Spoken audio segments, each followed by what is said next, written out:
92 पुष्प. आजचं हे 92 पुष्प श्री आजगावकर साहेब आपल्याला आज प्रेझेंट करणार आहेत. ते आठवणींचा पायरव या पुस्तकावर बोलणार आहेत, ज्याच्यात विविध व्यक्तिमत्वाचे अभ्यास आणि त्यांच्या पैलू याच्यावरती ते बोलणार आहेत. आता आजगावकरांचा शुभानंद हे त्यांचं पहिलं नाव. त्यांचा परिचय द्यायचा झाला तर ते बेसिकली कॉस्ट अकाउंटंट आहेत, म्हणजे ICMA as per present terms, आणि 38 ते 40 वर्षाचा एक्सपिरियन्स आहे. आणि तेही माझ्या शाळेतलेच आहे. मी MHचा आहे, तेही MHचे आहेत, फक्त ते 1972 बॅचचे आहेत. आणि ते आता पाहिजे म्हणजे स्वतःला आवडेल रुचेल असं लेखन करतात, रीडिंग करतात, सगळं. सो हे उत्स्फूर्तपणे जे त्यांना वाटलं त्यानुसार ते बोलणार आहेत या पुस्तकावर, आठवणींचा पायरव. तर आपण आता या सेशनला सुरू करूया. आणि मी शुभानंद साहेबांना विनंती करतो की त्यांनी हे सेशन सुरू करावं. Over to you sir. Thank you very much. पहिलं तर मला सगळ्यांना विनंती आहे की शुभानंद म्हणा. साहेब ते केसांमुळे साहेब येतं तर त्याचा वापर होऊ दे. Anyway, thank you very much. पहिलं तर या रसिक वाचक एक मिनिट सर, सगळ्यांना विनंती आहे की आपण म्यूट करावे मायक्रोफोन, तुम्ही सोडून. हा मी बोलतो. थँक्यू. तर एकतरी रसिक वाचक हा आपला जो छान समूह आहे त्याच्या वतीने आज मला ही बोलण्याची संधी मिळाली आहे. त्याच्यासाठी प्रथम तुम्ही सगळ्यांचे आभार मानतो, विशेषतः भूषण मुळे यांचे, की त्यांनी मला असं सांगितलं. कुठल्याही स्टेजवरती उभं राहून बोलायला मला काही वाटत नाही, मराठीत असेल तर. मी लहानपणापासून करत आलो. पण झूम आणि हे सगळं असे नवीन तंत्रज्ञान याच्या बाबतीत मी थोडा अनभिज्ञ आहे. हा माझा पहिलाच प्रयत्न आहे की मी झूमवरती बोलतोय, कारण नोकरी संपता हे सगळं सुरू झालं होतं आणि तेव्हा मला फारसा याचा काही अनुभव नाही. तर आपण मूळ मुद्द्याकडे येऊया. मी आज ज्या पुस्तकाचा परिचय करून देणार आहे त्या पुस्तकाचं नाव आहे आठवणींचा पायरव. आपल्या आपण जी जाहिरात केली त्याच्यावरती त्या पुस्तकाचं कव्हर आहेच. ह्या पुस्तकाची जी म्हणजे ह्याचं लेखिका आहेत अंजली कीर्तने. या अंजली कीर्तने या पद्मिनी बिन्नीवाले या ज्या कवयित्री होत्या त्यांची कन्या, आणि बरीच वर्ष त्यांनी लेखन केलंय. सगळ्यात त्या जास्ती सर्वांना माहिती आहे त्याचं कारण त्यांनी आनंदीबाई वरती जोशींवरती जे पुस्तक लिहिलं, लघुपट केला, ज्याला पारितोषिक मिळालं होतं. त्याचप्रमाणे त्यांनी दुर्गाबाईंवरती केलं, एक लघुपट केला होता आणि पुस्तकही लिहिलेली आहेत 2. त्याचप्रमाणे पलुसकरांवरती एक लघुपट केला होता. तर ह्या सर्व क्षेत्रामध्ये त्या फिरल्या आहेत. त्यांनी लेखिका म्हणून आहेत, कवयित्री आहेत, लघुपट केलेले आहेत. ह्या सगळं फील्डमध्ये त्या चतुरस्त्र त्यांचं सर्वत्र संचार आहे होता, म्हणजे आता म्हणावं लागतं. कारण दुर्दैवाने ह्या वर्षीच्या सुरुवातीला जानेवारीमध्ये अंजलीताई आपल्याला सगळ्यांना सोडून गेल्या. परंतु त्यांचे पुस्तक रूपाने त्या बरीच पुस्तक आहेत, त्यापैकी हे पुस्तक रूपाने त्या आहेत. हे पुस्तक माझ्या हाती लागलं त्याला कारण मी दिवाळी अंक घेतले तेव्हा हे पुस्तक मला त्याच्याबरोबर मिळालं. अंजलीताईंचं पुस्तक आहे म्हणून मी लगेच ते घेतलं आणि वाचायला घेतलं. आता मी हे पुस्तकाविषयी थोडंसं सांगतो. एकतर हे पुस्तक म्हणजे अंजलीताईंनी त्यांच्या आयुष्यामध्ये आलेले जे सगळी व्यक्तिमत्व आहेत, मोठी मोठी व्यक्तिमत्व, ज्यांनी त्यांच्या व्यक्तिमत्वावरती प्रभाव टाकला, त्यांची जडणघडण केली आणि दीर्घ काळ त्यांचे संबंध त्यांच्याबरोबर राहिले, एखादा अपवाद सोडता, त्या सर्वांविषयी त्यांनी लिहिलेलं आहे. व्यक्तिचित्र म्हणता येईल, स्वभावचित्र म्हणता येईल, असं सगळं आहे. मी फक्त उदाहरणार्थ तुम्हाला सांगतो. त्यांची जी लेख लिहिलेत त्यांनी एक विंदांवरती लिहिला आहे, विंदा करंदीकर, जे त्यांना SIS मध्ये शिकवायला होते. नंतर श्रीपू भागवत यांच्यावरती आहे, वाल कुलकर्णींवरती आहे, मवा धोंड यांच्यावरती आहे, एक निर्मला देशपांडे म्हणून आहेत त्यांच्यावरती आहे, विश्राम बेडेकरांवरती आहे, सुधा करमरकरांवरती आहे, श्यामसुंदर आढाव आहेत त्यांच्यावरती आहे, प्रभाकर केळवकरांवरती आहे, कुमार केतकरांवरती आहे, रवी बापटवरती, आणि शरद जोशी जे या साहित्य वगैरेच्या संदर्भातले नसलेले परंतु महाराष्ट्राच्या राजकारणात आणि एका वेगळ्या विचाराने शेतकरी संघटना बांधणाऱ्या नेत्यांचा पण त्यांचा एक आयुष्यावर त्यांचा परिणाम झाला, त्याच्याशी संबंधित झाले होते, तो पण एक लेख आहे. आणि 13वा एक लेख जो आहे त्याचा मी सगळ्यात शेवटी उल्लेख करेन, मी आता त्या नावावरती बोलत नाही. तर अंजलीताईंच्या या पुस्तकामध्ये, हे पुस्तक वाचताना मला जे जाणवलं ते मुख्य हे की जवळजवळ त्या 69 साली SIS कॉलेजमध्ये आल्या तेव्हापासून त्या साधारणतः 23ला हे पुस्तक झालं, म्हणजे 69-70 म्हणजे 30 आणि ही 20, 50 वर्षाचा एक कालपट कॅनव्हास त्यांनी रंगवलाय. ज्या याच्यावरती कॅनव्हासवरती तुम्हाला अनेक मोठी माणसं जी आपण सगळे त्यांना ओळखतो, त्यांच्या कथा, कादंबऱ्या, कविता ह्यातनं आपण त्या सगळ्यांना भेटलेलो आहे. आणि ती व्यक्तिमत्व कशी होती, कारण त्यांना खूप जवळून पाहिलंय, ते आपल्याला याच्यात बघायला मिळतं. बाईंची एक लिहिण्याची स्टाईल आहे.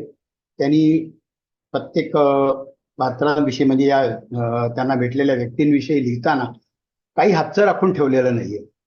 त्यांचे जे अनुभव त्यांना आले, चांगले, वाईट, बरे, काही, ते त्यांनी अगदी स्पष्टपणे लिहिलेले आहेत. कदाचित कधी कधी तर असं मला या लेखात वाटत होतं की असं सगळं लिहावं का, म्हणजे आपले कटू अनुभव लिहावे का, आणि त्या व्यक्तीविषयी, आता त्या व्यक्ती त्यातल्या अनेक हयात नाहीत तरी तसं करावं का, पण तो त्यांचा अधिकार आहे, त्यांनी तो लिहिलेला आहे. तर आपण सुरुवात करूया.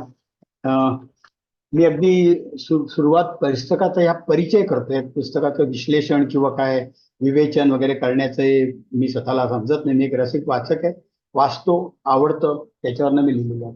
या बाईंनी या पुस्तकामध्ये एक उल्लेख केलेला आहे. सर्वात प्रथम म्हणजे या पुस्तकासाठी मी त्याच्यामध्ये लिहिलेलं आहे की संपादकांची आणि म्हणजे प्रकाशकांची आणि लेखकांची ह्या पुस्तकाचं कुठल्याही प्रकारचं काही करण्याकरता त्याला परवानगी पाहिजे म्हणून मी रितसर मौत प्रकाशक मॅजेस्टिकवाल्यांना मेल टाकली होती. त्यांच्या ज्या तिथल्या मॅडम आहेत त्यांच्याशी बोललो होतो. त्यांनी मला सांगितलं की आमची काही हरकत नाही, तुम्ही आता या लंजनीताई नाहीत किंवा त्यांचे पतिराज पण नाही, किंवा त्यांच्या मुलाशी बोला. आम्ही त्यांच्या मुलाशी सलील कीर्तनीशी बोललो आणि त्यांना सांगितलं की असा असा कार्यक्रम आहे, तर मी करू का, तर तुम्ही unless you say go head I will not go head. He said yes please go head. तो अर्थात हे सगळं ओरली आहे, पण त्यांचा माझा व्यवहार व्हॉट्सअपवरती झालेलं हे आहे, लिखाण आहे, आणि त्यांनी तोंडी मला सांगितलं की तुम्ही गो हेड. तर आपल्याकडे रितसर परमिशन आहे, परंतु मी यातलं डायरेक्टली काही वाचून दाखवणार नाही, कारण ते मला योग्य वाटत नाही. पण एक गोष्ट इथे मी तुम्हाला सांगतो. यांनी त्यात लिहिलंय की या प्रियजनांच्या काही प्रतिमा मी मनाशी जपलेल्या आहेत.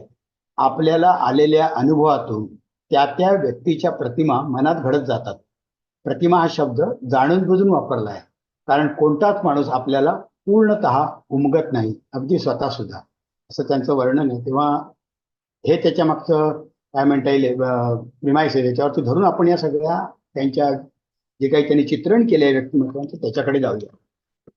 अंजलीताईंनी जे पहिलंच लिहिलंय चित्रण ते विंदांचं, त्या लेखाचं त्यांनी हेडिंग दिलंय this is Vinda. This is Vinda असं त्यांनी लिहिलेलं आहे. आता विंदा करंदीकर हे असं झालंय की या बाई 1969 साली अंजलीताईंनी SIS कॉलेजमध्ये प्रवेश घेतला होता, पण त्या सुरुवातीला सायन्सला गेल्या आणि एक वर्ष सायन्स गेल्यानंतर दुसऱ्या वर्षी त्या दुसऱ्या कॉलेजला कुठल्या तरी गेल्या होत्या, हे त्या पुस्तकातच लिहिलेलं. तर त्यानंतर तिथे पण त्यांना ते काही सायन्स जमलं नाही फारसं. मग त्यांना कळलं की आपली ही नाहीये, आपण आर्ट्सला जायला पाहिजे, आणि त्या पुन्हा SIS मध्ये आल्या आणि त्यांनी आर्ट्सला, इंटर आर्ट्सला ऍडमिशन घेतली. एक वर्ष त्यांचं त्या बाबतीत फुकट गेलं, पण पुढे त्याचा खूप फायदा झाला. तर हे त्या बाई आल्यानंतर इंटरला असताना त्यांना विंदा करंदीकर शिकवायला आले. अर्थात त्या लिहितात की विंदा करंदीकरांना मी लहानपणापासून ओळखत होते, पण आईच कवयित्री असल्यामुळे अनेक कार्यक्रमामध्ये विंदांच्या कविता त्यांनी ऐकलेल्या होत्या, पण शिकवायला म्हणून त्यांना आले तेव्हा त्यांना त्यांचे अनुभव वेगळे आले, चांगले आले. त्याचा असा वगैरे त्यांनी उल्लेख केलेला आहे. त्या इंटर आर्ट्सला जेव्हा त्या आल्या तेव्हा त्यांना सिलेक्टेड पोएट्री म्हणून एक पुस्तक होतं, ते क्रमिक पुस्तक त्यांना विंदा करंदीकर शिकवायला होते. ते म्हणतात की विंदा करंदीकरांच्या त्यांनी ज्या गोष्टी लिहिल्या आहेत, मी थोड्या थोड्या गोष्टी सांगणार आहे, पुस्तक अख्खं तुम्हाला वाचनीय व्हावं म्हणून. त्या म्हणतात की ते विंदा करंदीकर असे बाहेर तटस्थ राहायचे, मौनी बाबा असायचे, कुठेही बोलायचे नाही, काही नाही, परंतु ते वर्गात आले की शिकवायला लागले ते एखाद्या धबधब्याप्रमाणे बोलायचे. आणि हा कोकणातून आलेला माणूस असं इंग्रजीमध्ये सुरेख असं शिकवतोय आणि छान, प्रत्येक कवीच्या त्या कविता लिहिणारा कोण होता, त्याची इतर माहिती वगैरे अशी धबधब्याप्रमाणे ते द्यायचे. आणि ह्यानंतर बाई असं म्हणतात की त्यांचं लेक्चर झालं की त्यांनी जी एखादी कविता शिकवली की जी कविता अदरवाईज अपारदर्शक वाटायची, कळायचं नाही कवितेत काय सांगू इच्छितोय तो कवी, ती एकदम नितळ पाण्यासारखी होऊन जायची, तुम्हाला पारदर्शक तळ दिसेल अशी. ही त्यांची शिकवण्याची ट्रिक होती. विंदांच्या त्या ह्या जर म्हणजे हा बाईंचा जर लेख वाचला तर मला तर असं वाटत होतं की मीच त्यांच्याबरोबर शिकायला बसलोय आणि त्या वर्गामध्ये मी शिकतोय आणि विंदा आपल्याला शिकवत आहेत कविता. आधीच माझं इंग्रजी फारसं चांगलं नाही, मी मराठी खूप वाचतो, इंग्रजी फार कमी वाचतो. पण असे एखादे शिकवणारे मिळाले तर आपण इंग्रजी खूप चांगलं वाचू शकलो असतो, कवितेचा अर्थ समजला असता, असं मला वाटत राहिलं. तर हा तुम्ही जर धडा वाचला त्यांचा जो हा विंदांच्या बद्दल, तर नक्कीच तुमची पण अशी कल्पना होईल. अनेक पुस्तकं ज्यांचं इंग्रजी वाचन कमी आहे किंवा वाचन असलं तरी वाचलेलं नाहीये, अशी अनेक पुस्तकं तुम्हाला कळतील आणि वाटेल की अरे हे पुस्तक तर राहिलं आपलं वाचायचं, तर आपण ते वाचूया. तर असं त्यांनी विंदांचे वेगवेगळे दिलेत गोष्टी. त्याच्यामध्ये एक आणखी एक त्यांनी असं त्या सांगतात की इतरांच्या विषयी इतकं छान बोलणारे विंदा. त्यांनी एकदा त्या विंदा करंदीकरांना विचारलं होतं की तुमचं एक पुस्तक आलंय जातक म्हणून कविता संग्रह, तो मी वाचला, तर तो कविता संग्रह खूप छान आहे. परत त्या म्हणाले थँक्यू. मग म्हणाले त्याच्यामध्ये तुम्ही त्या कवितेचं म्हणजे अनुक्रमणिकेत विंदानी अंत्य, मध्य आणि परार्ध अशी अनुक्रमणिका दिली होती. तर एखाद्या कविता संग्रहाची सुरुवात अंत्याने का व्हावी असा त्यांना विद्यार्थी दशेतला तो प्रश्न होता. म्हणून त्यांना विंदानं विचारलं. आता त्यांना वाटलं होतं एवढे छान शिकवणारे सर आहेत ते काहीतरी एक्सप्लेन करतील, पण विंदाने काही केलं नाही. ते त्यांच्याकडे बघितलं आणि म्हणाले जाऊ द्याव, ते असंच असतं असं म्हणाले आणि तिरकस उत्तर देऊन निघून गेले. अंजलीताई म्हणतात की मी फार खट्टू झाले की अरे एक प्रश्न विचारला साधा नीट उत्तर द्यायचं ना, असं काय करता. पण त्याच्यानंतर पण त्या म्हणतात दिस इज विंदा. मी त्यांना प्रत्येक वेळेला त्यांनी विंदांविषयी असं उद्गार काढत गेलेले आहेत. पुढे वर्ष त्यांचा कॉलेजमध्ये शिकवणं संपलं, त्या बीएला पण ते त्यांना शिकवायला होते.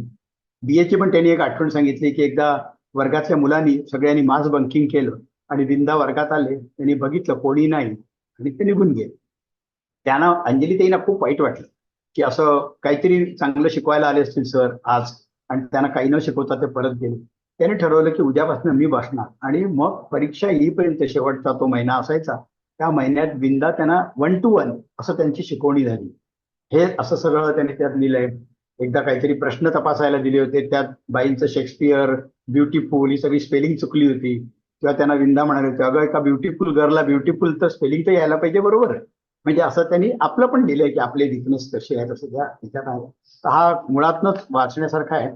आणखी एक गोष्ट सांगायची विंदांच्या बाबतीत, तर विंदांच्या विरूपिका त्यावेळेला प्रसिद्ध झालं होतं आणि त्या संदर्भात बाईने एक लेख लिहून पाहिजे होता, तेव्हा विंदांनी लिहिणं बंद केलं होतं. तर त्यांनी विचारलं विंदांना की तुम्ही लेख लिहाल का या दिवाळी अंकासाठी. तर विंदांनी त्यांना नाही म्हणून सांगितलं. पण अदरवाईज नेहमी एका ओळीत लिहिणारे विंदा त्यांना पूर्ण उत्तर दिलं होतं आणि नम्रपणे सांगितलं होतं की विरूपिका हे नाव जरी मी दिलं असलं तरी अनेकांनी हे अगोदर लिहिलेले आहेत अगदी ज्ञानेश्वरां काळापासून आणि त्यामुळे त्याचा मी ते काहीतरी शोध लावलाय असं लिहिणं योग्य नाही आणि विरूपिका हे नाव फक्त मी दिलंय, त्यामुळे मला आग्रह करू नका आणि असंही मी लिखाण बंद केलंय तेव्हा माझ्या सहनशक्तीचा आता तुम्ही अंत बघू नका असं त्यांनी लिहून त्यांना ते केलं होतं. पण छान लिहिलं होतं ते पत्रही वाचण्यासारखं आहे त्या पुस्तकात. एक विंदांच्या बाबतीतली आणखी एक दोन गोष्टी छोट्याशा सांगायला पाहिजेत त्यांच्या स्वभाव कळण्याकरता. विंदांचं ज्ञानपीठ पारितोषिक मिळाल्यानंतर दादर वाचनालयाच्या वतीने त्यांचा सत्कार करायचं ठरवलं. ती जबाबदारी अंजलीताईंवर होती. अंजलीताई त्याच्यासाठी गेल्या होत्या त्यांच्या घरी, त्या बरेच दशकं झाली होती त्यानंतर. तर ते विंदांनी त्यांना सांगितलं की नाही मी येणार नाही, सुमाताईंना घेऊन जा. ते कार्यक्रमाला यायला तयार म्हणून. मग ह्यांनी त्यांना विचारले की तुमची एक कविता पण आम्ही तिथे वाचणार आहोत, तुम्ही त्याला परमिशन द्या. तर विंदा म्हणाली की परमिशन देईन पण मला त्याचं मानधन पाहिजे. त्या म्हणतात की मी 4थ्या मजल्यावरनं खाली पडते की काय असं मला वाटलं. अर्थात माझी त्याच्यावरती कॉमेंट अशी आहे की एखाद्या लेखकाला कवीला आपलं मानधन मागण्याचा अधिकार असतो. अर्थात ती अतिशय माफक अमाऊंट होती, त्यांनी ती कबूल केली. आणि आपण हल्लीच एका वेगळ्या ठिकाणी मी वाचलं की त्यांना ते जे मानधन घ्यायचे त्याचा ते सदुपयोग कसा करायचे ते मी हल्लीच एका प्राध्यापक हरी नरकेंच्या एका लेखात वाचलं होतं. तर त्यामुळे तो पण एक भाग त्यांचा होता असं त्यांनी लिहिलं आहे. आणि त्याच्यानंतर एकदा दूरदर्शनवरती कार्यक्रम होता तेव्हा त्या शरदाचे चांदणे आपल्याला आठवत असेल, आपल्यापैकी जे दूरदर्शन त्या काळात बघायचे, म्हणजे तरुणपणी आपण आठवत असेल, तर त्याच्यामध्ये हा विंदांचा एक कार्यक्रम होता. त्या कार्यक्रमामध्ये विंदा यायचे, तर त्यांचा जो निर्माता होता तो मध्ये मध्ये हस्तक्षेप करायला लागला. तेव्हा शेवटी विंदा भडकले आणि त्यांना म्हणाले, "हे बघा, त्या अंजलीताई आहेत म्हणून मी येतो, तुम्हाला नसेल करायचं तर कार्यक्रम रद्द करू." मग तो निर्माता म्हणाला, "नाही नाही, ठीक आहे, ठीक आहे." तर अशा प्रकारे ह्यांनी या विंदांवरती खूप छान लिहिलेलं आहे. तुम्ही जरूर वाचा हा लेख. खूप चांगली माहिती मिळते आणि आपण त्यांना कवी म्हणून बघितले, ते कसे वेगळे होते आणि इतरही त्यांचे अनेक गुण आपल्याला कळायला लागतात. सॉरी. त्यानंतर त्यांचा दुसरा लेख हा श्रीपू भागवतांविषयी आहे. श्रीपू भागवत हे सुद्धा सगळ्यांना माहिती असेल, मौजचे आणि सत्यकथेचे, म्हणजे मौजचे प्रकाशक, सत्यकथेचे संपादक आणि मौजचे पण संपादक होते. खूप मोठं व्यक्तिमत्व, त्यांना वाङ्मयीन ज्यांना माहिती आहे त्या सगळ्यांना श्रीपू माहिती आहे. एकंदरीत ह्या सगळ्यात ह्याच्यामध्ये आपल्या 50-55 वर्षाचा आपण जो काळ बघतोय त्यात ही सगळी मोठी माणसं होऊन गेली आणि हे बाईंचे दुसरे गुरु, तर ते त्यांना SIS मध्ये शिकवायला होते. त्यांनी बाईंवरती खूप संस्कार चांगले केले. मराठी विषयी त्यांचा विषय बदलला, त्यांना चांगलं शिकायला मिळालं. त्यांना पुन्हा जेव्हा ते इंटरला आले तेव्हा ऍडमिशन घेण्याकरता ते रामजोशींकडे घेऊन गेले. त्यावेळेला SIS चे प्राचार्य प्राध्यापक रामजोशी होते, त्यांच्याकडे त्यांना घेऊन गेले आणि त्यांना ऍडमिशन मिळाली. हे सगळं बाईंनी लिहिलंय. श्रीपून बरोबरचे त्यांचे सुरुवातीचा काळ खूप छान गेला. अंजलीताईंना ज्युनियर BA ला, म्हणजे त्यावेळेला युनिव्हर्सिटीच्या परीक्षा व्हायच्या, खूप चांगले मार्क मिळाले. तेव्हा श्रीपू कोणाकडे तरी असं म्हणाले, "अरे, तिला एवढे कसे मार्क मिळाले, ती तर एवढी हुशार नाहीये." हे त्या माणसाने ज्यांच्या समोर बोलले त्यांनी योग्य ते काम केलं आणि या अंजलीताईंना येऊन सांगितलं. त्यामुळे थोडीशी यांच्या मनात अडी आली होती. पण त्या म्हणाले, "ठीक आहे, असं असेल किंवा नसेलही बोलले." पण नंतर त्यांना BA ला त्यांना खूप चांगले मार्क मिळाले. त्या दादोजी तळखोडकर जी गोल्ड मेडल हे असतं, म्हणजे सुवर्ण पदक असतं, ते त्यांना मिळालं होतं. सॉरी. तर त्यावेळेला ते म्हणाले, "अरे वा, तुला खरंच छान, म्हणजे तुला मागच्या वेळेचे पण मार्क चांगले खरंच अभ्यासाने मिळाले असतील." तेव्हा ह्यांना कळलं की ते आपल्याशी असं बोलले असतील आणि मग त्यांनी ती मनात अडी ठेवली होती. पुढे अर्थात हे 16-17 वर्ष, 18 वर्ष, 20 वर्षाच्या मुलीला असं करणं स्वाभाविक आहे, होऊ शकतं. परंतु पुढे ज्यावेळेला त्यांच्या आईचा एक संग्रह यायचा होता, त्या सत्यकथेतल्या कविता घेऊन, तर त्यावरती श्रीपूंचं आणि त्यांचं काहीतरी वाद झाले होते. तर बाईंनी सगळे लिहिले आहेत, मी ते इथे सांगत नाही. पण त्या सगळ्यावर त्यांच्याविषयी, श्रीपूंविषयी मत बिघडत गेलं आणि ते पुढे तसंच राहिलं. तरी पुढे संबंध सगळेजण त्या म्हणजे पुस्तक आणि वाङ्मय या क्षेत्रात असल्यामुळे संबंध येत राहिले, पण चांगले संबंध नव्हते. श्रीपूंनी त्यानं पण बाईंना श्रीपूंविषयी खूप आदर होता. चांगले संपादक, चांगले शिक्षक, मुलांना त्यावेळेला सुद्धा यांना गोव्याला घेऊन गेले होते, स्वतःच्या खर्चाने पिक्चर दाखवायचे, ते समजवायचे, अनेक चांगल्या गोष्टी होत्या. पण त्यांच्या स्वभावातले इतर काही हे जे दोष त्यांनी लिहिले, म्हणजे बाईंच्या दृष्टीने दोष आहेत, त्यामुळे त्यांना ते फारसे त्यावेळेला आवडत नव्हते. आदर होता, प्रेम होता, पण त्यांच्याविषयी मत बिघडलं होतं. तरी पुढे जाऊन बाईंनी एकदा त्यांच्याशी संबंध कशामुळे, हा त्यांचा चित्रपट आला, त्या आमंत्रण दिलं होतं, जो आनंदीबाईंवरती आला होता आणि ते आले होते, त्यांना चित्रपट आवडला. मग थोडे थोडे संबंध सुधरत गेले. बाईंना पण वाटायला लागलं, आपले वयोवृद्ध गुरुजी आहेत, ज्यांनी आपल्यावरती संस्कार केले, आपली मराठी भाषा सुधरवली आहे, ह्या सगळ्यासाठी आपण त्यांचे ऋणानुबंध आहेत आणि आभारी आहोत, म्हणून त्यांचे संबंध वाढत गेले. 2007च्या गुढीपाडव्याला बाई अचानक त्यांच्या घरी गेल्या, रस्त्याची आडवाट करून म्हणतो तसं, आणि त्यांनाही बरं वाटलं होतं, भेटणं झालं आणि पुढे 3-4 महिन्यात ऑगस्टमध्ये मला वाटतं ते हे गेले, आपले श्रीपू भागवत गेले. तर हे सगळं त्या कथेत आहे, त्यांच्या त्या संबंध चरित्रामध्ये लिहिलेलं आहे, त्या लेखामध्ये. ह्या पैशातलं मला स्वतःला जाणवलेलं असं आहे की अगदी जून 2006 मध्ये सुद्धा, मे 2006 मध्ये सुद्धा अंजलीताई त्यांना प्राध्यापक श्रीपू भागवत या सन विवी असं पत्र लिहायच्या. 2 महिन्यात शेवटच्या त्यांच्यात फरक झाला आणि त्या पुन्हा त्यांना प्रिय सर असं म्हणायला लागले होते. हा फरक मला पुस्तक वाचताना जाणवला त्यांची पत्र बघून. तर म्हणजे पुन्हा माझी कॉमेंट अशी की एखाद्या माणसाविषयी आपल्याला काही काळ राग येतो, त्याचं मूल्यमापन काहीतरी आपण वेगळ्या पद्धतीने करतो किंवा परिस्थितीमुळे झालेलं असतं, परंतु मुळात जर माणूस चांगला असेल आणि त्याचे आपल्यावर चांगले संस्कार असतील आणि आपण त्याचं ऋण मानत असू, तर ते हळूहळू पुन्हा तिकडेच जातं. हे या त्यांच्या लेखातनं मला जाणवलं. आणि हे सगळं त्या लेखात तुम्हाला वाचता येईल, छान आहे लेख, जरूर वाचावा. त्याच्यानंतर त्यांचे मी हे 4 गुरु त्यांचे महत्वाचे आहेत, तेवढ्यांवरती थोडं डिटेल बोलणार आहे, कारण मला स्वतःला त्याच्यामध्ये इंटरेस्ट आहे. बाल कुलकर्णी यांच्याविषयी पण बाईंनी लिहिलेले. एम ला बाई जेव्हा करायला गेले एम तेव्हा त्यांना वाल कुलकर्णी इथे आले. वाल कुलकर्णी आपण एक फार मोठे समीक्षक म्हणून ओळखतो त्यांना. त्यांच्या तोडीचे समीक्षक महाराष्ट्रात तरी फार थोडे झालेले आहेत. आणि प्राध्यापक वाल कुलकर्णींचा विद्यार्थी वर्ग हा प्रचंड मोठा होता. म्हणजे वाल जेव्हा वाल्सन कॉलेजला विल्सन कॉलेज हायस्कूलला शिकवायचे तेव्हा कविवर्य मंगेश पाडगावकर त्यांचे विद्यार्थी होते. आणि त्यांच्या विद्यार्थ्यांची यादी मी फक्त जर एक झलक म्हणून तुम्हाला देतो.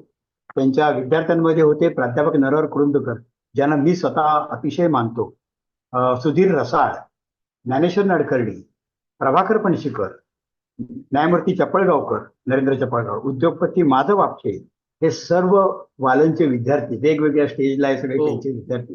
Great great.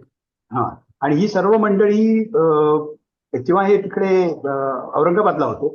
आणि मग त्यांनी तिथली कारकीर्द संपवून ते 2 वर्ष एम इथे मुंबई विद्यापीठात आले वाल. त्यावेळेला वालनकडे बाईंचं शेवटचं लक, त्यांचं नशीब की त्यांना एम करताना सर तिथे होते. तर त्यामुळे वाल कुलकर्णीच्या अंडर त्यांनी एम केलं आणि पुढे PhD पण त्यांनीच सांगितलं त्यांना, तर कुठला विषय घे आणि शिकवलं. तर हे वाल कुलकर्णीच्या बाबतीत एक खूप मोठी गोष्ट मला सांगायची आहे की त्यांचा विद्यार्थी वर्ग हा एवढा प्रचंड होता की आपल्याकडे आपण लोक म्हणतात की मी IIT काय मुंबई आहे किंवा IIM अहमदाबाद आहे, मी MIT ला शिकलोय किंवा काय बिट्स पिलानीला शिकलोय, असं जसं सांगतात तसे त्या काळामध्ये ह्या सगळ्या क्षेत्रातली ही मंडळी आम्ही वालनचे विद्यार्थी ही एकच डेफिनेशन सांगायची. आणि त्याबद्दल सगळीकडे एकदा त्यांना म्हणजे हे मला वाटतं विंदास करंदीकर त्यांना म्हणाले होते की अरे काय तुम्ही त्या साहित्य संमेलनाचे अध्यक्ष झाले म्हणून मला हेवा नाही वाटत. त्या पुस्तकात आहे त्याचा उल्लेख, कदाचित नाव माझं चुकेल कारण मी ते पुस्तक वाचले बरेचदा, पण तरी पण ते राहू शकतं. पण तुम्हाला तुमचा हेवा वाटतो की तुमचे विद्यार्थी किती आणि ते सगळे तुम्हाला इतके कसे मानतात, त्याच्यासाठी मला हेवा वाटतो, असं त्यांनी त्यांना सांगितलं होतं. आणि ते सगळ्यांनाच म्हणायचे हा माझा विद्यार्थी, ती माझी विद्यार्थिनी, आणि कडक शिस्तीचे होते. उगाच लाड नाही केले. विद्यार्थी प्रिय होते की त्यांच्या शिकवण्यामुळे, त्यांच्या समजावून सांगण्यामुळे. तर अशा या वाल कुलकर्णींविषयी त्यांचा लेख आहे.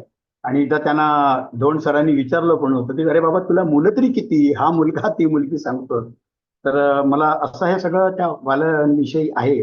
वाल कुलकर्णींचा हा लेख पण अतिशय वाचनीय आहे आणि जरूर वाचावा. आपल्याला कळतं काय होतं हे ना, आपल्याला महाराष्ट्राविषयी, मराठी माणसांविषयी अभिमान वाढायला लागतो. आपले एक एक विद्वान जण बघितले तर त्यांच्याविषयी अतिशय तो आपला आदर वाढत जातो. हे जे बाल कुलकर्णी होते हे पुढे मग जो शब्दकोश झाला, वाङ्मय कोश झाला होता, तेव्हा त्यामध्ये ते होते, त्याचे संपादक होते. आणि त्यांच्याबरोबर मवा धोंडसर पण आले होते. त्यांच्या अंडर बाईंनी पुढे काम पण केलं होतं, अंजलीताईंनी. ते पुढे धोंडांबरोबर येईल तर तिथे तेच त्यांना घेऊन गेले होते. आणि ह्याचा एक संदर्भ पुन्हा श्रीपू भागवतांकडे जातो की बाईंना MA ला गोल्ड मेडल जऱ्यासाठी चुकलं होतं, 2-3 मार्कांनी चुकलं होतं. तर त्या म्हणतात की वालनी आणि मी वाल हा उच्चार करतो ह्या आदराने करतोय अतिशय. तर वालनी आणि धोंडसरांनी त्यांचं कौतुक केलं. ते म्हणाले जाऊ दे ग, 2-3 मार्कांनी चुकलं त्याला काय, गोल्ड मेडल तर घेऊन बसले, तू चांगली लेखिका आहेस, पुढे आणखी होशील. परंतु श्रीपूंनी बघितलं आणि म्हणाले की अरे बघ, तू ह्या विषयात थोडा अभ्यास कमी पडला, तुझा केला असतं बरं झालं असतं. आता हे बाईंना आवडलं नाही असं त्या म्हणतात, पण मला वाटतं की BA आणि MA मधल्या 2 वर्षात थोडी आणखी वैचारिक प्रगती व्हायला पाहिजे होती. सरांच्या अपेक्षा होत आहे खरं आहे, पण सर एक अल्टिमेटली श्रीपू भागवत हे अतिशय नावाजलेले संपादक होते. आणि संपादकाच्या ज्या आपल्या त्यांच्या ज्या खाचाखोचा आणि कळण्याची पद्धत असते ती त्यात रिफ्लेक्ट होत होती. एनिवे, तर यांच्या वाल कुलकर्णींविषयी आणखी एक महत्वाची गोष्ट मला इथे नमूद करायची जी या पुस्तकात आलेली आहे. एकतर ते अंजलीताईंचे PhDचे गाईड होते. त्यांनीच त्यांना मोलियरचा मराठी नाटकावरील प्रभाव या विषय सुचवला होता आणि त्याच्यामुळे अभ्यास करून त्या PhD झाल्या. या वाल कुलकर्णींचं स्वतःचं इंग्रजी इतकं चांगलं होतं आणि वाचन होतं की त्यांनी समग्र सॉमरसेट मॉम वाचलेला होता. सॉमरसेट मॉम 1937 ला भारतात म्हणजे ताजमहालला उतरले होते आपल्या मुंबईत. तेव्हा 37 साली बालकुलकर्णींचा जन्म 1911, म्हणजे 26-27 वर्षाचे होते बालकुलकर्णी. तर त्यांनी एक पत्र लिहिलं टाइम्स ऑफ इंडियाला की ह्याच्या संदर्भात आपण त्यांचं जे वाचलेलं आहे त्या संदर्भात. तर त्या टाइम्स ऑफ इंडियाने ते पत्र सॉमरसेट मॉमना दिलं. कारण मॉम हे जागतिक नाव, एवढं प्रचंड मोठं नाव, आपल्यापैकी बऱ्याच जणांनी मॉमचं काही ना काहीतरी ते नक्कीच वाचलेलं असेल. तर त्यांनी ते पत्र वाचलं आणि बालकुलकर्णींना बोलवून घेतलं. आणि ही 37 सालातली गोष्ट आहे, 1937 सालातली. आणि पांढरा शुभ्र धोतर आणि वरती सदरा घातलेले हा तरुण ह्यांना भेटायला गेला ताजमहाल हॉटेलमध्ये. मला आजही ताजमध्ये जा सांगितलं थोडं धडधडतं छातीत. ते त्यावेळेला ते तिथे गेले आणि सॉमरसेट मॉम त्यांच्याशी 1 तास गप्पा मारत होते. म्हणजे नुसतं वाचताना सुद्धा मला टाळ्या वाजवायचं वाटत होतं की अरे काय माणसं असू शकतात, किती विद्वान असू शकतात, किती वाचन असलं पाहिजे, किती समज असली पाहिजे. ह्या सगळ्यांविषयी मनापासून मला स्वतःला आदर आहे. त्यामुळे हे वाचताना मला खूप बदल होतोय. बाईनी त्यांचे काही दोष सांगतात ते मी त्याकडे दुर्लक्ष करतो, पण शेवटी माणूस आहे, काही दोष तर असणारच. त्याच्यानंतर बाईंचे हे शिक्षक झाल्यानंतर आणखी एक शेवटचे शिक्षक आहेत त्यांचे, जे प्रत्यक्ष त्यांना शिकवायला होते, ते म्हणजे मवा धोंड. हे मवा धोंड यांच्याविषयी सांगायचं तर त्यांना त्यांनी लिहिलंय शेरलॉक होम्स, अशी त्यांनी त्या पुस्तकाचं हेडिंग दिलंय त्या लेखाचं, साहित्यातील शेरलॉक होम्स मवा धोंड. ह्या कारण त्यांनी असं आहे की मवा धोंड हे धोंड सर मी आता म्हणेन त्यांना, तर धोंड सर हे वाङ्मय कोशात त्यांना आले. प्रत्यक्ष शिकवायला कुठे नव्हते, पण वाङ्मय कोशात त्यांनी, जेव्हा त्या बाई तिथे जॉईन झाल्या त्यांना, तेव्हा ते त्यांना शिकवायचे कसं लिहायचं, काय करायचं. आणि त्यांनी बघितलं की धोंड सर कसं अभ्यास करतात, एखाद्या वाक्याच्या, शब्दाच्या कसे मुळापर्यंत जातात, हे त्यांनी त्यांच्याकडनं त्या शिकल्या होत्या. ह्या लेखाची सुरुवात त्यांनी केली आहे की वयोवृद्ध 84-85चे सर, धोंड सर आणि बाई या गुरियेंचं, प्राध्यापक गुरिये जे होते, म्हणजे गोविंद सदाशिव गुरिये असं नाव होतं त्यांचं. ते मोठे व्यक्तिमत्व, समाजशास्त्र, मानसशास्त्र याच्यावरती मोठे नाव होतं. आपल्या इरावती कर्वे यांनी त्यांच्या मार्गदर्शनाखालीच एम ए केलं होतं. आणि दुर्गाबाई भागवत यांचं PhD हे त्यांच्या मार्गदर्शनाखाली होतं. आणि दुर्गाबाईंचा असा क्लेम आहे की त्यांचं आणि यांचं पटलं नाही, काही मतभेद झाले, त्यामुळे त्यांना PhD मिळाली नाही, असं दुर्गाबाईंचं मत आहे. आणि मी अनेक ठिकाणी वाचलेलं. तर त्या, आणि हे त्यांनी बाईंनी पण या पुस्तकात दिलेले आहे, म्हणजे आपल्या अंजलीताईंनी. तर ते घुरिये सर कुठे राहायचे हे शोधायला ते गेले होते, कारण ते धोंडांचे मामा होते. तर एनिवे, तर त्या ह्याच्यामध्ये त्यांनी लिहित गेले की कशी शोधायचे एखाद्या विषयावरती, पुस्तकावरती. तर त्यांनी त्याची उदाहरणं दिलेली आहेत, त्या ज्ञानेश्वरीतली उदाहरणं दिलेली आहेत. आणि त्यांचा अभ्यास होता ज्ञानेश्वरी. आणि त्यामुळे त्या ज्ञानेश्वरीच्या अभ्यासावरती त्यांनी त्यांचा म्हणजे ह्यांचा आपल्या धोंड सरांचा, तर त्यांनी ज्ञानेश्वरीतली उदाहरणं दिली. ज्ञानेश्वरीमध्ये एका ठिकाणी उल्लेख आहे की हिवरं जे असतं, हिवऱ्याचा जो वृक्ष असतो त्याच्या खाली सज्जन लोक बसत नाहीत म्हणून. तर ह्यांना कळत नव्हतं. अनेक संपादकांनी, अनेक त्याचा ज्ञानेश्वरीचा अर्थ लावणाऱ्यांनी त्यावरती आपापले अर्थ लावले होते. पण तो स्वतः धोंड सरांना तो पटत नव्हता की असं का व्हावं म्हणून. आणि ते शोध घेत गेले पुस्तकात. आता ह्या इथे त्यांनी तेवढंच लिहिलंय की बाईंनी शोध लावत गेले आणि त्यांना कसा तो अर्थ लागला वगैरे. पण मी लोकांना रिक्वेस्ट करीन की तुम्ही त्यांची ही जी पुस्तकं आहेत, ही जी 2 पुस्तकं मी नेहमी रेफर करतो, ते धोंड सरांचं पुस्तक आहे ज्ञानेश्वरीतील लौकिक सृष्टी, आणि दुसरं आहे ज्ञानेश्वरीतील स्वरूप, तत्वज्ञान आणि काव्य. ही पुस्तकं तशी दुर्मिळ आहेत, पण जर मिळाली तर जरूर वाचा घेऊन. आणि त्याच्यामध्ये त्यांनी ते लिहिलंय, म्हणजे हे खरं मी थोडं विषयांतर करतो, पण सांगतो की ज्ञानेश्वरीतल्या त्या हिवऱ्या झाडाचा काय उपयोग आणि त्याच्याखाली सज्जनाने का बसू नये, असं माऊली का म्हणाले असतील, हे ते शोध घेत गेले. आणि मग त्यांना लक्षात आलं की ते हिवऱ्याची साल असते, तिचा त्या काळी दारू बनवण्यासाठी उपयोग करायचे. आणि त्यामुळे सज्जन इथे बसू नये, कारण त्यांना प्रश्न पडला होता की त्या झाडाला जर काटे असतील तर सज्जन काय आणि दुर्जन काय, कोणीच बसू नये. मग असं का म्हणतात, तर त्याकडे ते शोध घेत गेले. आणि त्यांनी हा शोध संबंध त्या काळातल्या अनेक लेखक, अनेक पुस्तकं शोधत शोधत गेली. आणि धोंड सर त्या आपल्या पुस्तकात म्हणतात की हे मला नंतर पुन्हा कन्फर्म झालं, कारण दया पवारांनी आपल्या पुस्तकात लिहिलंय की आम्ही हिवऱ्याची साल आणायचो आणि ती दारूमध्ये घालायचो. आणि तसेच लक्ष्मण मानेंच्या उपऱ्यामध्ये पण त्याचा उल्लेख आहे की तो एक मुसलमान मित्र येतो, ते हिवऱ्याची साल आणून द्यायचा, त्याची दारू करायचा आणि आम्हाला पैसे मिळायचे. किंवा सांगायचा हेतू काय, ते इतकं संशोधन करत करत करत ते जायचे. तसेच ज्ञानेश्वरीमध्ये आणखी एक ओवी आहे, त्याच्यामध्ये पण माथा तुरंबिला गुरु न करी प्रत्योपकारू अशी माऊलींची ओवी आहे. तर त्यांना कळत नव्हतं की माथा तुरुंबलाचा सगळे अर्थ सांगायचे, वास घेतला. अरे जर एखाद्याचा वास घेतला तर त्याच्यासाठी प्रत्योपकाराचा काय संबंध? कुठल्याही ज्ञानेश्वरीच्या अर्थाच्या जे आहे सार्थ, इथे याचे अर्थ आहे ते चुकीचे आहे. ज्ञानेश्वरी वाचताना आपल्याला पण जाणवतं की काहीतरी गडबड आहे. हे पुस्तक यांचं वाचलं मी, आपल्या धोंडांचं, आणि माझ्या त्याचा अर्थ काय आहे तो लक्षात आला. असो, तर हे पद्धतीने धोंड हे सर सगळं असे शोधायचे आणि त्याकरता त्यांना असं ज्ञान दिलेलं आहे ज्ञानेश्वरीवरती त्यांचं. आणि हे धोंड सर हे स्वतः हे गोल्ड मेडल 1933ला मुंबईमध्ये मराठी विषय घेऊन ऑनर्स करता यायला लागले.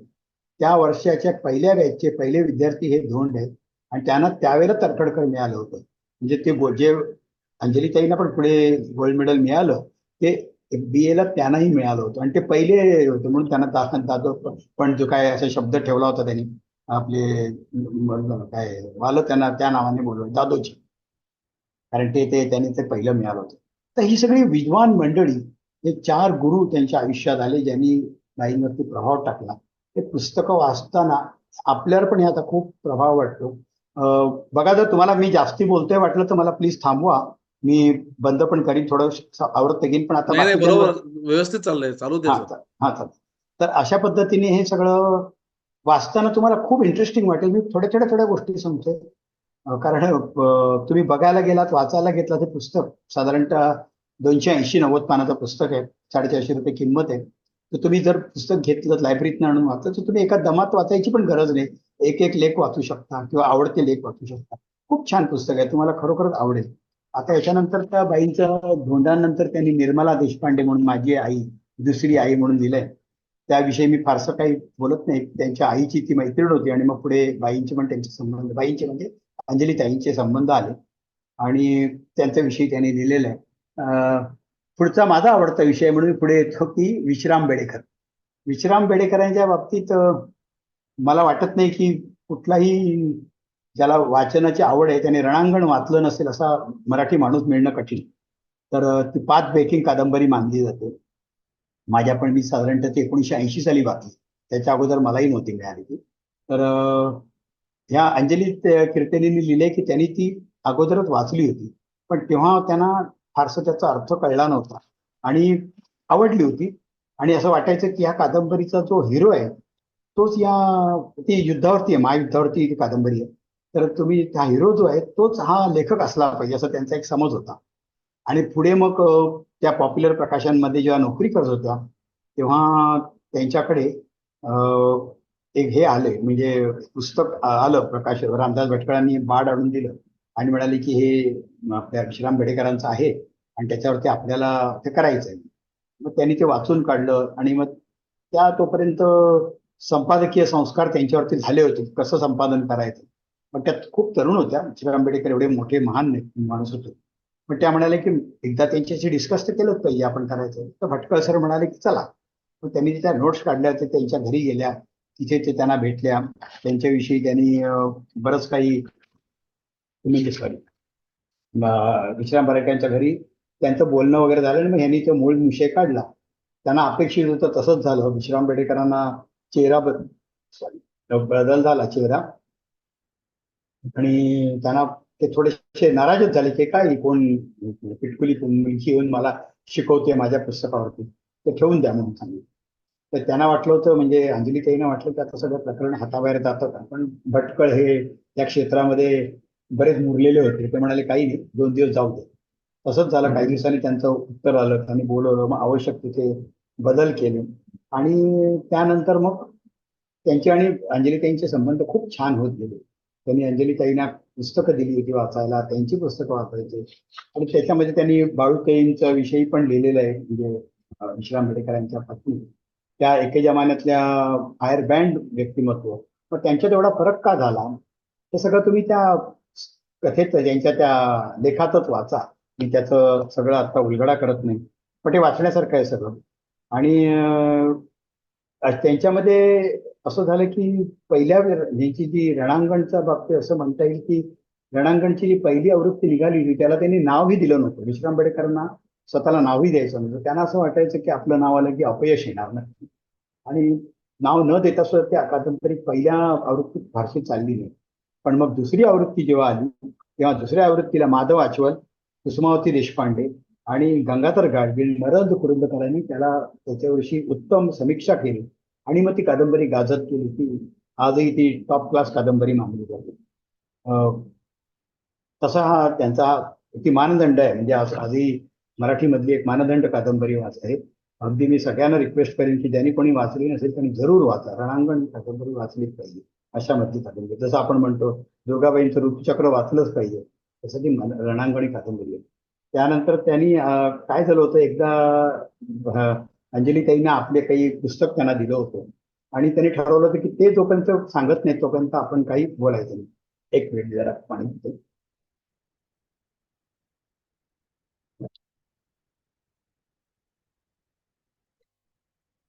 त्याविषयी आपण काही बोलायचं नाही. त्यांनी स्वतःहून सांगितलं आणि त्याच्यात बरेच दिवस केले आणि मग काहीतरी एका प्रसंगावरती अंजलीताईंना त्यांचं पत्र आलं तर त्यांनी सगळं त्या पुस्तकात लिहिलेलं आहे आणि ते पुस्तक ते आनंदाच्या भरात त्यांना प्रश्न विचारला की सर मी ठरवलं होतं की तुम्हाला विचारणार नाही पण आता माझं राहवत नाही तर माझ्या कथेविषयी तुमचं काय म्हणणं. तर त्यावरती त्यांनी उत्तर जे दिलं पण त्याच्यावरती त्यांनी एक अतिशय सुंदर रुसोंचं वाक्य विश्राम बेडेकरांनी अंजलीताईंना ऐकवलं. ते वाक्य मात्र मी तुम्हाला तसं वाचून दाखवतो. ते असं म्हणाले होते की रुसोचा असे जन्म आहे की माणूस जन्मतो तेव्हा तो मुक्त असतो. जीवन त्याला साखळ्यांनी बद्ध करत जातो. काही साखळ्या निरुपयोगी असतात तर काही उपद्रवी असतात. त्या कळायला फार वर्ष लागतात.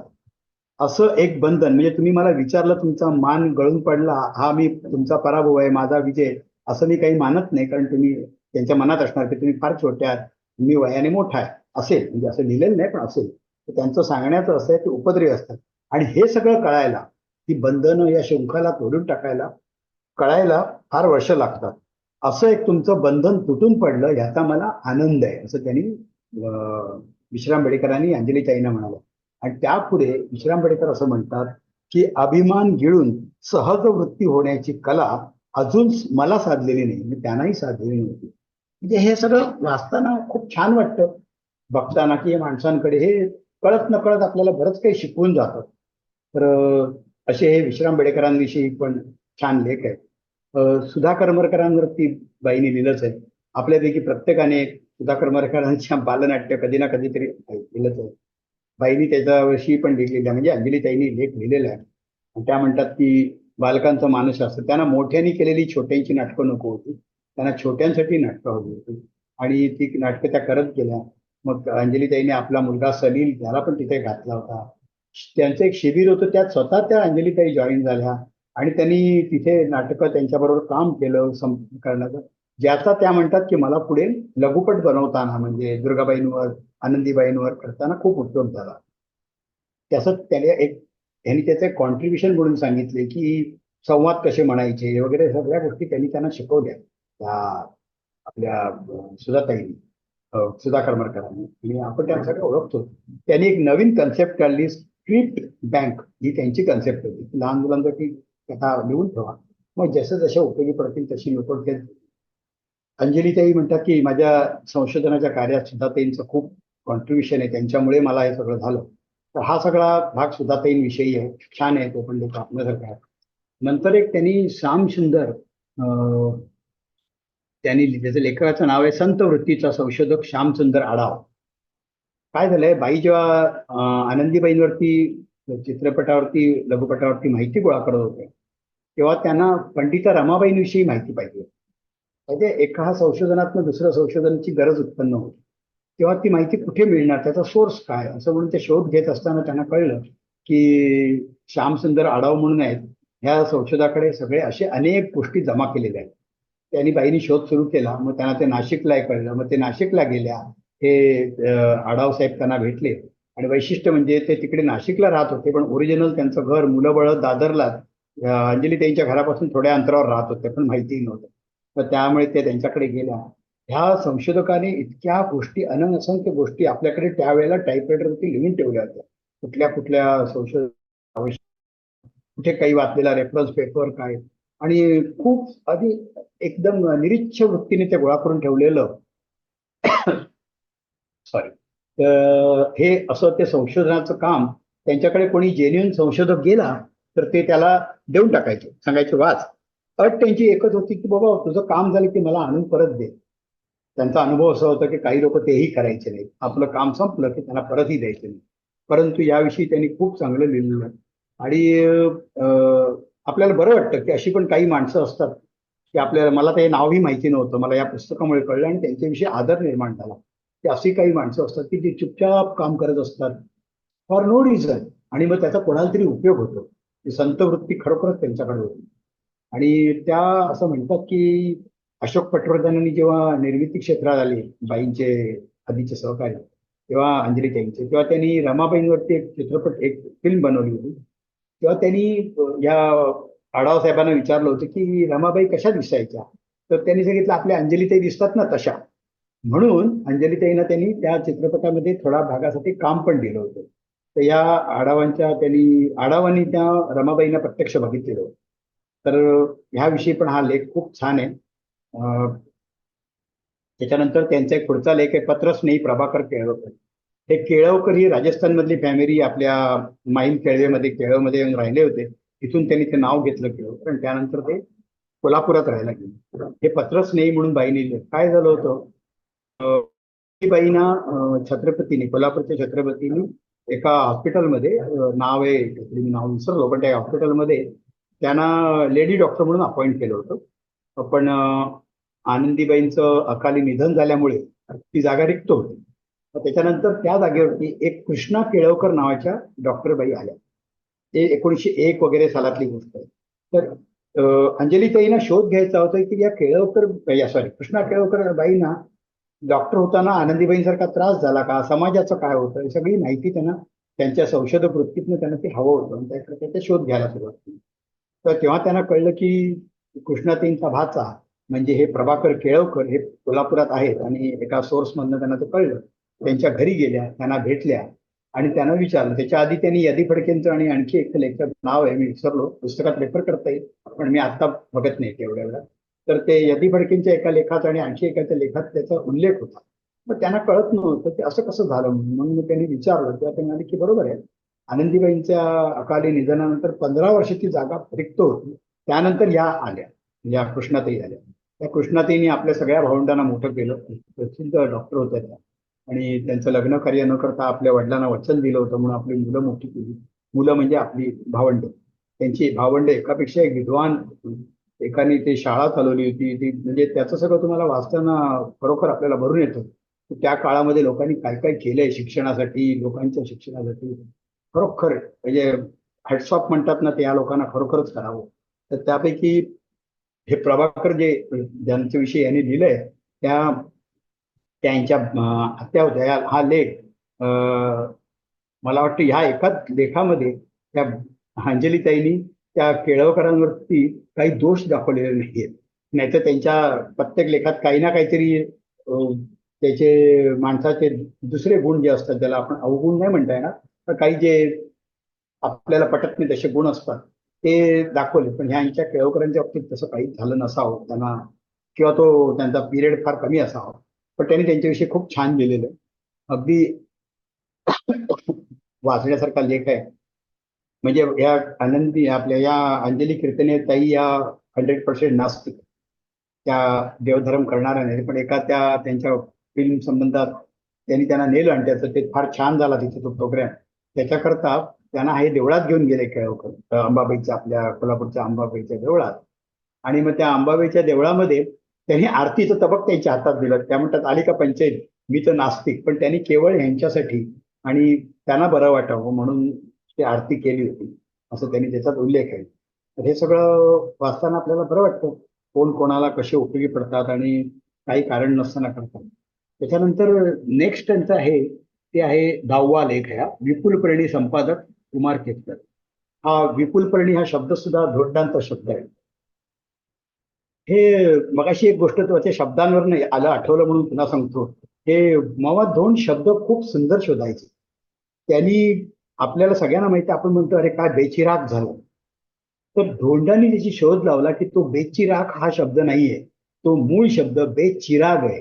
म्हणजे एखाद्या देशावरती बॉम्ब पडले किंवा काही उद्ध्वस्त झालं कशाही आपत्तीमुळे, तर चिराग म्हणजे एका घरात दिवा पण लावायला कोणी राहिलं नाही असं जे घर होतं ते बेचिराग, आणि त्याचा अपभ्रंश रूप झालाय बेचिराग. असं बेचिराग हा शब्द तिथनं आलेला आहे.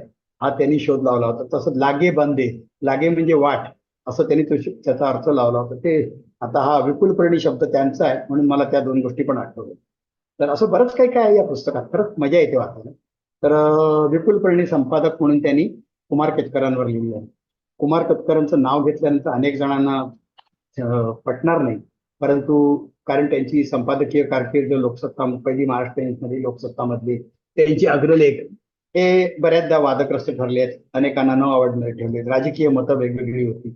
या सगळ्या गोष्टी जरी धरल्या तरी यांनी त्यांना विपुलपणे अशासाठी म्हटलेलं आहे की हे अख्खा लेख म्हणजे बाईनी, अंजलीताईंनी ह्यांना त्यांच्या 75व्या वाढदिवसाला कुमार केतकरांना एक पत्र लिहिलं होतं. तो पत्रच हे लेख म्हणून, आणि त्यामध्ये त्यांनी त्यांचं बरेच गोष्टींचं कौतुक केलंय.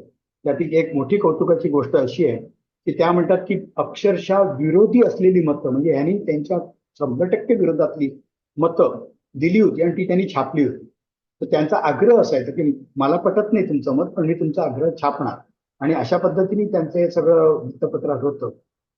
यावर्षी त्या 2-3 दिवाळी अंकात पण मी कुठे कुठे कुमार केतकरांचा उल्लेख आला, आणि त्यामध्ये मला वाटतं भोजेवार आहेत आणि आणखी कोणतरी बाई होत्या, त्यांनी पण लिहिले की त्यांना हा कुमार केतकरांचा अनुभव आला होता की ते न आवडणाऱ्या गोष्टी, त्यांना न पटणाऱ्या गोष्टी सुद्धा ते छापायला परमिशन द्यायचे आणि छापू द्यायचे.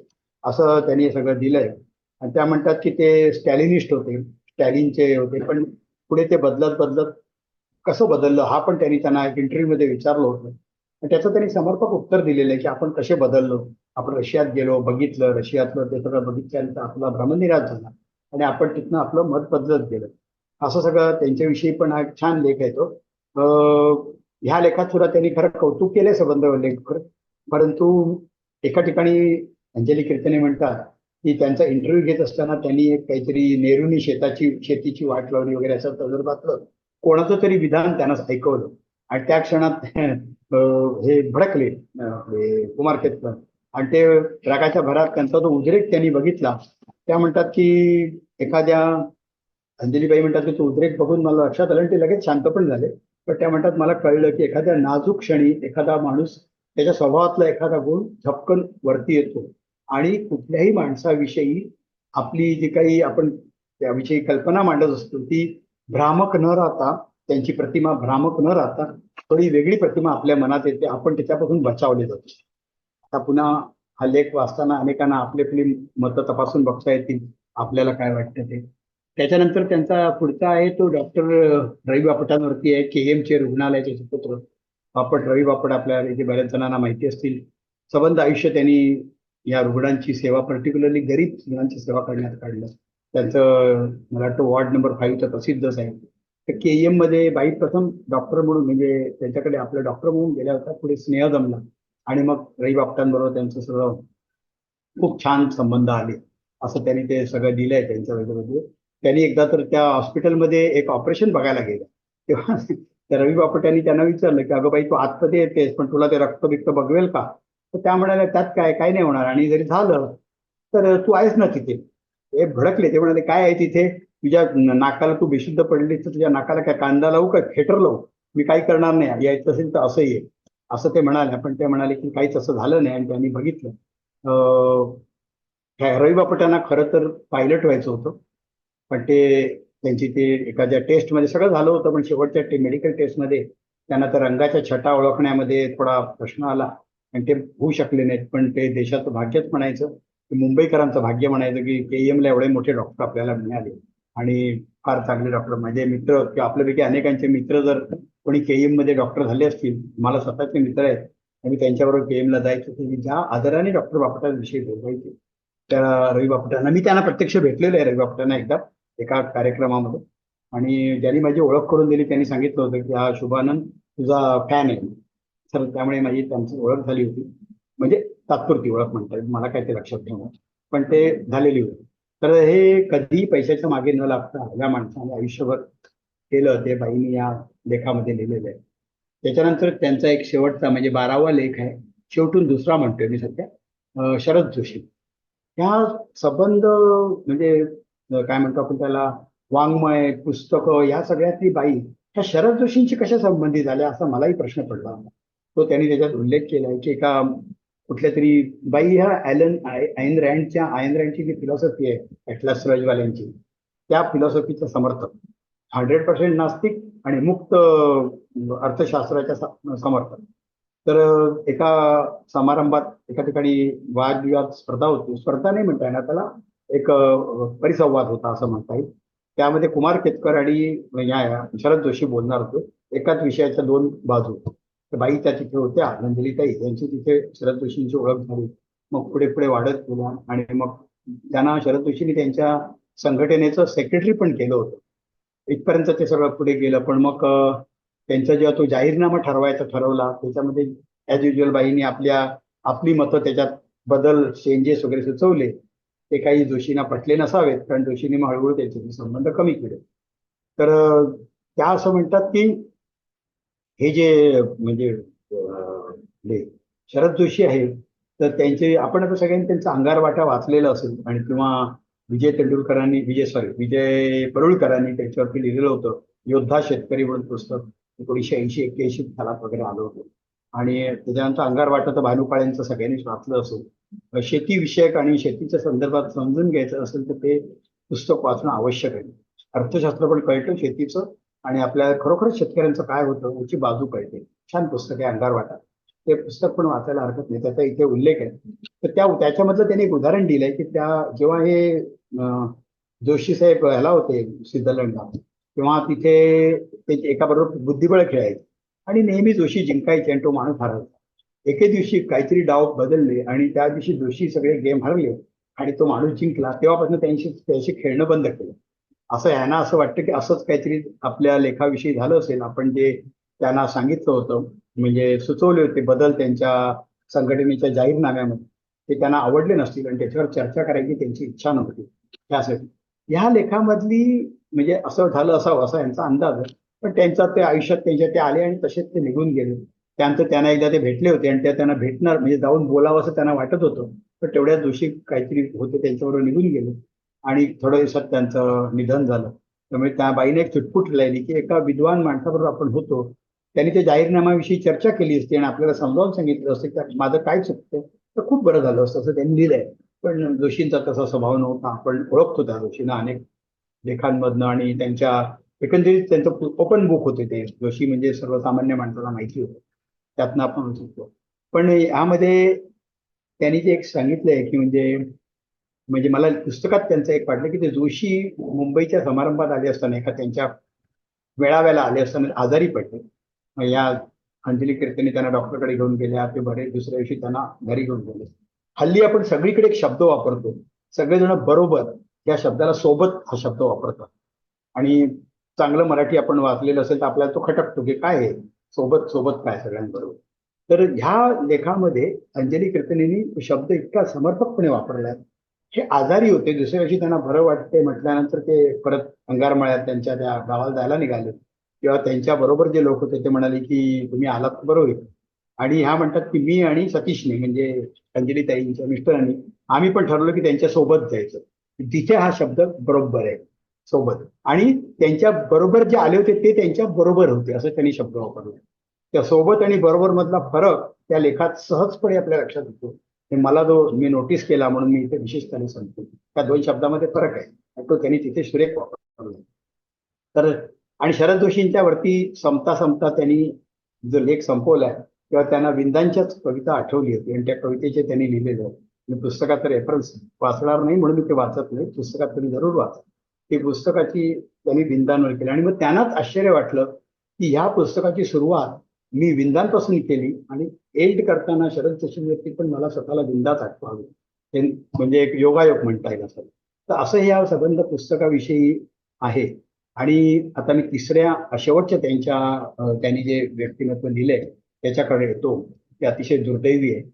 की अंजलीताईंच्या संपूर्ण आयुष्यात त्यांना साथ देणारे त्यांचे पती सतीश कीर्तने, हे अंजलीताई आजारी बऱ्याच पडायच्या, त्यांचे ऑपरेशन आजारपण हे चालूच असायचं, पण सतीश कीर्तने त्यांच्या पाठीशी उभे राहायचे. त्यांच्या या प्रोसेसमध्ये त्यांनी त्यांनी खूप साथ दिली होती.